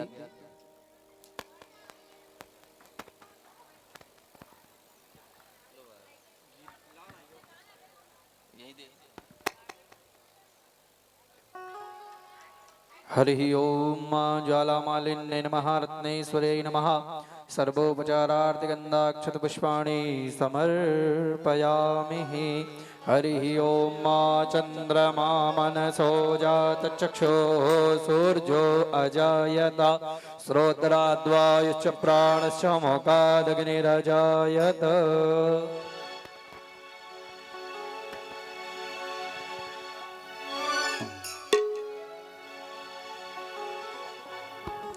बांके बिहारी तेरी आरती गाऊं, बांके बिहारी तेरी आरती गाऊं, आरती गाऊं प्यारे आप कर जाऊं, आरती गाऊं प्यारे आप कर जाऊं, आरती गाऊं प्यारे आप कर जाऊं, आरती गाऊं प्यारे आप कर जाऊं, मदन मुरारी तेरे आरती गाऊं, हे गिरधर तेरी आरती गाऊं, मोर मुकुट तेरे शीश पे सोहे, हे मोर मुकुट तेरे शीश पे सोहे, प्यारी मसी मेरो मन मोहे,